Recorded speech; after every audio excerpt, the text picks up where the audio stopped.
So Mike, thanks for joining us. Not the result that you were after. No, not at all, to be honest with you. We wanted a cup final, and today it didn't happen. We didn't deliver one. No, not a result at all.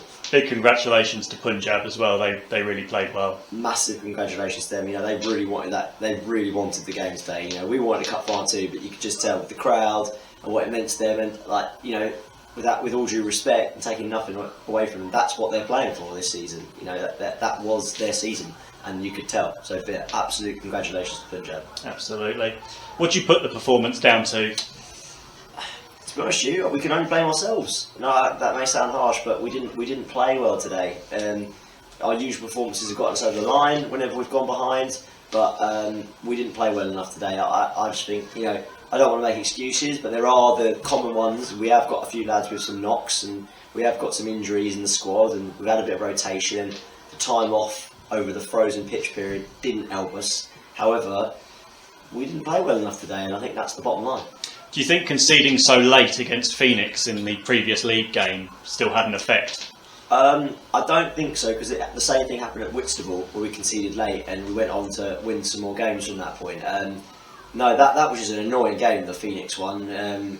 We just and it was so avoidable from so many points, and we've broken that down enough now. But I don't think it's a hangover from that incident. I just think we just didn't turn up. I mean, the pitch is difficult here at Punjab United. Did that have an effect? It was very bobbly, certainly. We have our style of play. We like to play. We like to play out. We like to win things, play through the thirds. And Punjab are at home. They know how to play this pitch well. Yes, it will always factor the game because it will always level out in certain areas.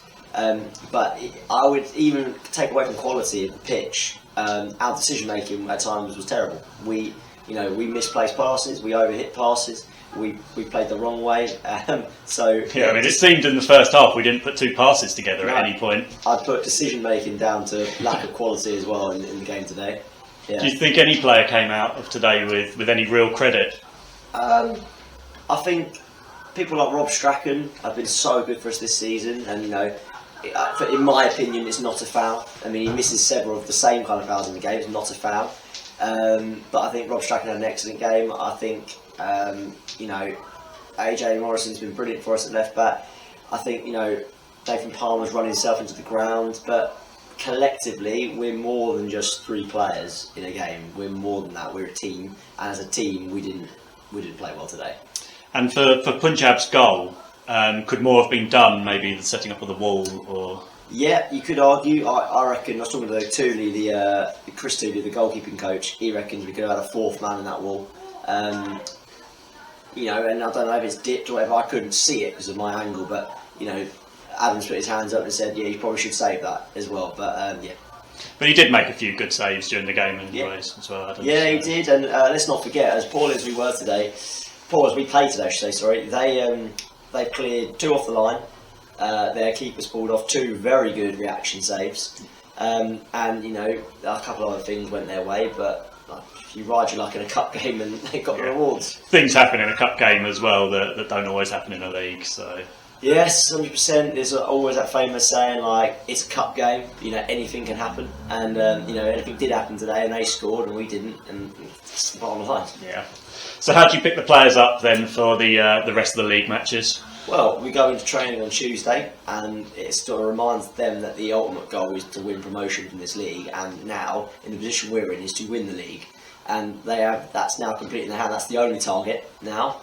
And they're professional enough, and they've been around the block enough for these lads to know that is the job. So I think it's get into them at training, have a good training session Tuesday, then hopefully now enjoy football to the end of the season. Yeah. What do you know about Lordswood, who's obviously our next game? It's our most visited ground. I've been there 3 times this year because obviously Hollands and Blair play there. Obviously they're young now. They're young side. A lot of their original squad have left, and their new manager's come in, and he's an A licensed coach, and he promotes youth, and they want to have a system through the club. So I think they'll be young, full of energy. They are scrapping around down there a little bit at the moment. I mean, they're only a few losses away from being dragged right into relegation. They got a good win today against Whitstable. They did get a good win against Whitstable. You're right. You can never underestimate the exuberance of youth, I think, in a game. But we got to turn up, and if we want to win this league, we've got to beat Lordswood next week. Brilliant. We'll end it there, Mike, and we'll go again next Saturday. Yeah, before you end it there, I just want to say a massive apology to all the fans that came today, because we wanted to deliver that for you today. You've been committed, and to come to every single game, home and away, up the coast and back. So just an apology from us, the management team and a team, to you guys watching. We appreciate your support. Brilliant. Thank you very much, Mike. Cheers, Nick.